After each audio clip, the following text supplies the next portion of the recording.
All right, guys, we are live. One of our absolute favorites, not fighters, but men on this planet, Impa Kasanganay. How are you doing, my friend? Hey, my man, how you doing, sir? Thanks for having me on. We're doing good, man. We're doing good, man. It's another blessed day out here. Impa, man, how are you doing? It's what a run. What a roller coaster. August 11th, Contender Series. August 29th, first fight in the UFC. How have you been physically, mentally, spiritually through these 20 days?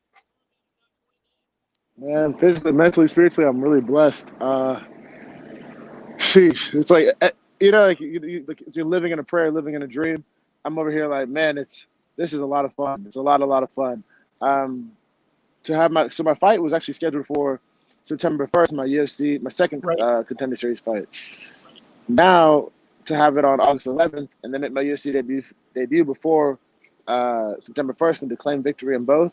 Uh, I'm grateful. It's awesome to Yeah. have my Jimmo tribe, my family, God blessing me with this opportunity, and then also too to have first round able to set up a fight right away, and Lou and Malky and Abraham. So I'm grateful. I'm glad to be here. I'm looking to fight against you, and I'm hoping to fight next weekend. So ready to get after it. Ready to get after it. Very good. We'll get there first. We'll get there. I promise. I just kind of more story. My wife usually puts this up on Facebook, but we decided not to because we're all up late. We're watching your fight, and my boy is excited. I'm telling you, I'll send it to you personally to you. And he learned your first name, and he's 3 years old. He's yelling at the screen, "Go Impa! Oh, Go Impa!" My wife was oh my rooting for you. God. The whole household was rooting for No you. way. It was an amazing moment. We were so happy for you. Oh man, that's huge. Oh, that's so sweet. Thank you so much. You have a beautiful family. And happy belated birthday. But Thank you, man. man, that is awesome. That's awesome. Thank you. Yeah, it was just it was a great Oh moment. man. I even talked to Dean Toole 5 minutes before you went on live. He was so excited. It was really cool that our circle, our MMA family, we were just so excited for you. Like it was a different kind of a feeling, and for you to get the job done not once but twice. Like you said, to be victorious. You used to be 6-0. Like we talked just a little bit ago, you're 6-0. Now you're 8-0. Big things, man. Yes, sir.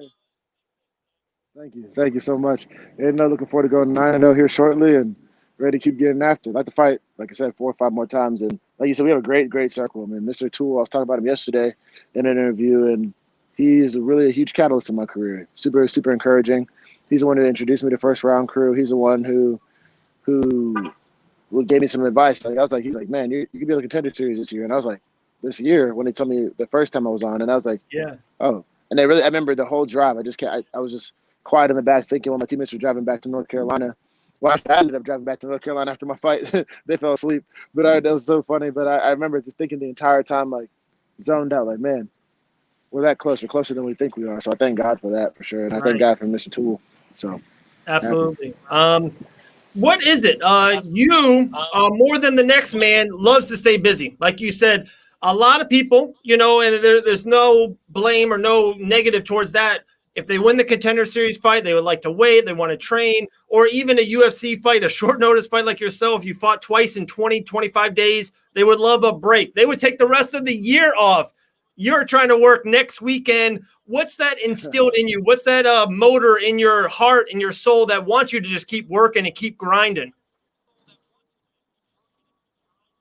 Man, there's this feeling of being inside the octagon, being on the canvas. I can literally feel it under my feet anytime I think about it. And like I know God's called me to be here. When I prayed about it, like I didn't fight because I had this thing like I got to get this aggression out. I got to go hurt somebody. I fought because I prayed and I feel like God, this is my ministry. This is what I love to do.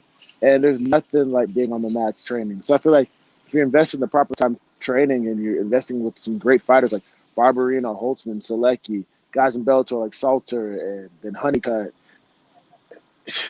I could only imagine like not fighting. It'd be weird. Like it's like I'm training with all these guys all the time. I have to be prepared to fight.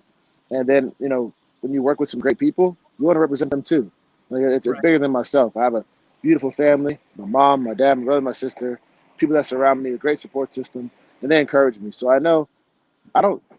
I'm not seeking approval from anybody. I was like, man, I'm here to fight, and it's what I love to do. So the best way to honor those around me and keep it going and keep this great lifestyle going is to fight.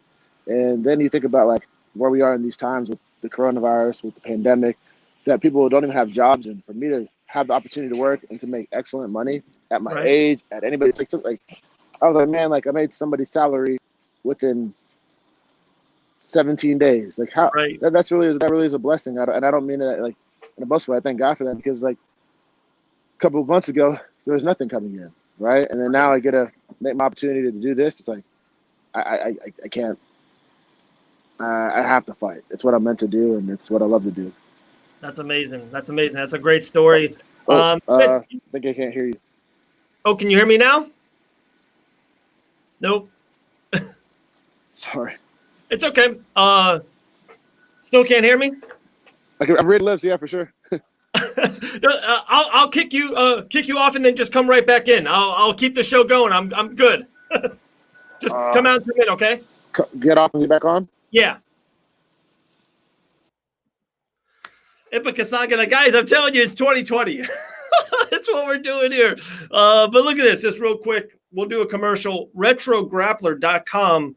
I don't want to put on that much of a show, but we got the rash guards, MMA rash guards. I don't know if you saw our main man, Dustin Lampros. He was wearing it. Appreciate the love, the support. These things are amazing. So go to RetroGrappler.com. It's phenomenal. We have so many. They have G.I. Joe, Star Wars, X-Men, Rugrats. Like they have a lot of like horror movie kind of stuff too. Guys, go to RetroGrappler.com. There you go. Just do it. Do it. Fight bananas. Hopefully Impa Kasanganay will join us right back. But yeah, the story was amazing. Here comes Impa right now. Here we go. Much better. You hear me, buddy? Yes, sir. Can you hear me? Yep, hear you. I just put a commercial in. We made money. There you go. Oh.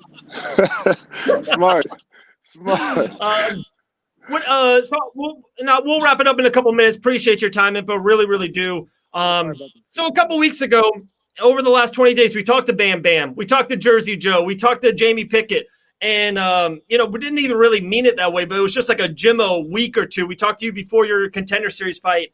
And I know you probably hear this enough, but sometimes it's great to hear it again. They just say the greatest things about you. They just say who you are, not even as a fighter. Let's put that aside, just who you are as a man, who you are as a partner, as someone who helps them inside the gym. Every single time, I'm just like, I get blown away, keep hearing it. To be you, it's got to just be a really gratifying feeling. Oh, man, I'm super grateful to have you guys, and be around. Because it's funny because I get to help them, but every time I help them, it helps me. It's like so funny how it works. Like I remember for not having so many fights, for a while, compared to last year where we were super active at the beginning of the year, to have these guys work with me and help me, and I can help them for their fights. You're constantly learning, but more than being on the mats, or even plus being on the mats, like becoming friends and becoming a family. Like having Salter give me a lot of advice. Who's been there, done that. Have Selecki as a friend who's around the same age, so seeing him do work, and then now he's about to be a father, which is awesome. So I'm super excited. Soon. And then see Barbarina. There's so many great things about him. It's just like a big mentor, big best friend. Super excited to corner him next week and hopefully fight on the same card. So it's like, what kind of? It's just so many full circle moments. I thank God for it. I thank God for these guys. And I mean, I love getting back in the gym and training with them. They're like, you need to take a day off. I'm like, no, you have a fight coming up. Like, this is what I love to do. Like for me, my relaxation is being on the mats. So I love being with those guys. So I thank you, and I thank them for that. So absolutely. Another brother as well, Sherrard Blackledge, fighting on the Contender Series. I just got done talking to him. He had so many great things to say about you as well. He's like, and then I always go back to that Island Fights card, Impa Kasanganay, Sherrard Blackledge, Michael Beast Boy Davis, and Chase Hooper on one card. It's a UFC show. It's amazing. But he had so many great things to say about you.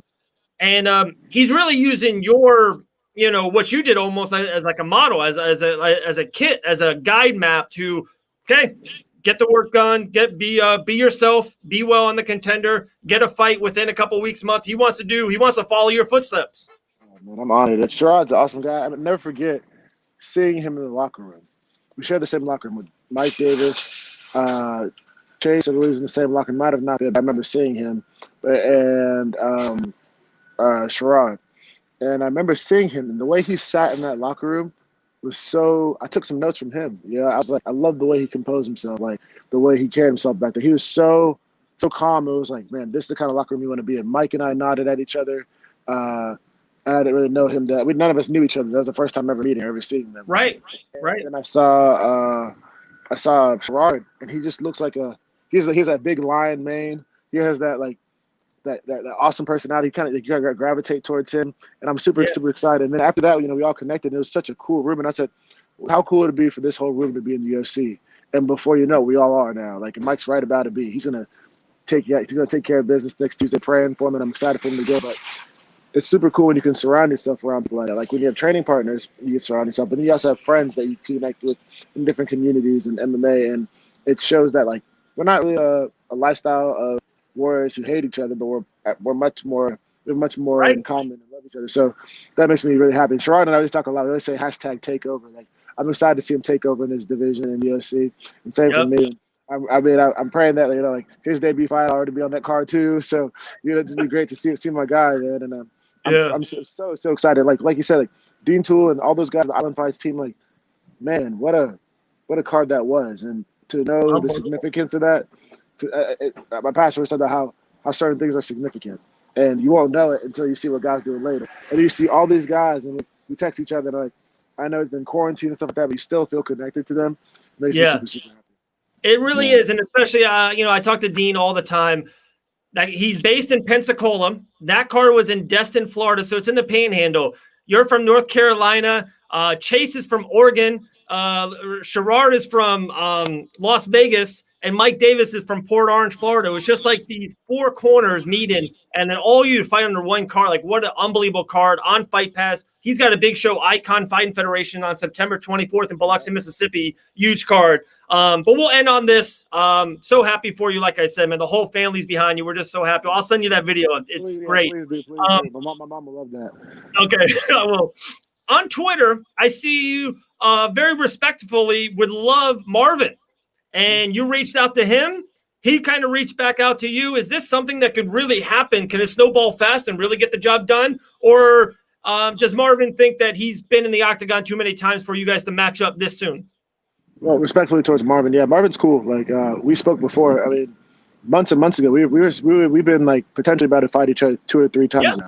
Yep. And we've been asking for the fight, whatever. And then I understand he's a good fighter. You know what I'm saying? And he's coming to fight, which I love. So I know he wants to keep moving up, as do I. So he's asking for guys in the top 15, top 10, and that's guys in the top 15, top 10, top 5. So like number 1. So like I know I gotta pay my dues and work my way up. But I believe, especially with the guys at first round, that we can make it happen. We'll see. Maybe if it's not this next fight, maybe it's the next one. I'm trusting Lou, Malky, and Abe because they've been in this longer than I have. But man, I'm telling you, I believe it's possible. And I mean, I'm ready to fight this weekend. If they want to fly me out, they want to fly me out next weekend. I'm ready to fight. And I know Marvin wants to fight too. Like, respectfully, I've seen him go back and forth with a lot of guys disrespectfully. I just told him, I said, hey man, it'd be an honor to fight him. And ask you shall receive. So pray to God we get it, ready to go.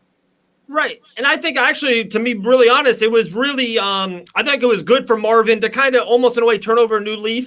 Maybe to no fault to them all, and every man is his own individual, but it seems like sometimes he comes off a little disrespectful to other fighters, and it's always like a grudge match in a way. But it was great. It was great to really, how we see it. We see Marvin said, like, yeah, this is cool. He feels the respect coming from your way to him. And it was good to see the vice versa, that the respect from him. So you're already changing. You're already changing the world one day at a time. You're changing fighters one day at a time. Man, we're so excited. Impa Kasanganay, UFC fighter 8-0. Get back to your day. Appreciate your time. If you fight soon, we'll talk soon. My dad loves your show. He always says, when are you going to be on the Fight Banana show again? So I appreciate it. He's like, tell him I said hello. So I got to say hi for my dad. My dad says hello, Mr. Dave. My dad's name is David, so that's cool. So it goes by Dave, too. It's a great name. It's a great name. A name of power. Sir, you know that. Appreciate you. Impa, man, appreciate you. Be blessed. We'll talk soon, all right? For sure. Thank you, sir.